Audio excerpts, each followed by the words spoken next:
berhenti sejenak. Kemudian lampu kuning untuk menyarankan kita bersiap-siap.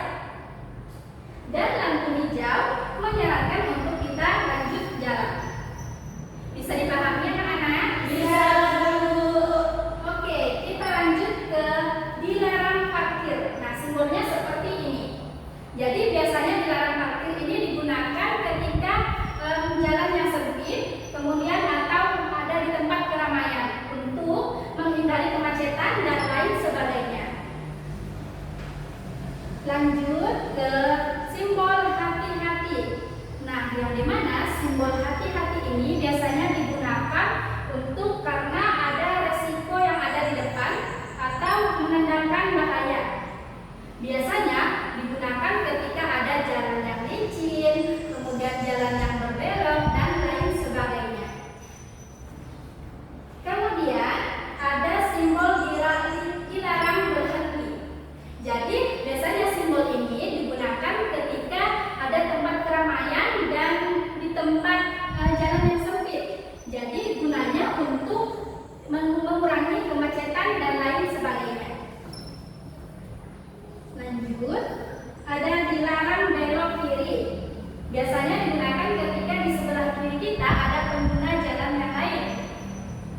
Dan yang terakhir yaitu dilarang belok kanan. Sama seperti dilarang belok kiri tadi, bahwa di sebelah kanan ini ada pengguna jalan yang lain. Apakah anak-anak sudah mengerti apa yang terkait materi kita pada hari ini? Sudah, Bu. Oke, sekarang kita ulangi lagi materinya.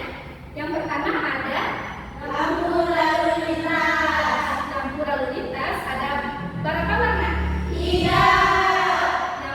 Yang pertama berwarna Merah. menandakan untuk kita Berhenti. Oke, yang kedua ada warna Kuning. menandakan untuk kita Bersiap. Oke, bagus. Kemudian yang terakhir ada warna Hijau. menandakan untuk kita Berjalan. Oke, bagus. Kemudian lanjut ada simbol Dilarang parkir. yang dimana untuk kita dilarang parkir di area tertentu ya. Ya, Bu. Kemudian lanjut ada simbol Hati-hati. biasanya digunakan untuk arah yang beresiko atau ada potensi bahaya. Ingatkan ya. Ya, Bu. Kemudian ada simbol Dilarang berhenti. biasanya digunakan ketika ada tempat keramaian dan mengurangi kemacetan. Kemudian ada simbol Dilarang belok kiri. Nah, dilarang belok kiri berarti kita tidak boleh untuk belok ke Kiri. lanjut simbol Dilarang kanan. gimana kita tidak boleh belok. Kanan. Sudah bisa dipahami anak-anak? Bisa, Bu. Nah, oke. Selanjutnya ibu mau tes masing-masing dari kalian agar bahwa apakah kalian sudah paham tentang materi kita hari ini. Nah, di sini ibu sudah menyiapkan beberapa gambar lalu lintas yang dimana nanti ibu panggil masing-masing dari kalian untuk menjawab pertanyaan dari ibu. Contoh ibu. Nah, ini gambar apa nih? Gambar lalu lintas. Gambar lampu lalu lintas. Bisa dipahami anak-anak? Bisa, Bu. Oke, dimulai dari Luciana. Silakan lanjut. Nah, Luciana, gambar apakah yang ada di nomor 2?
Oke, Ibu rasa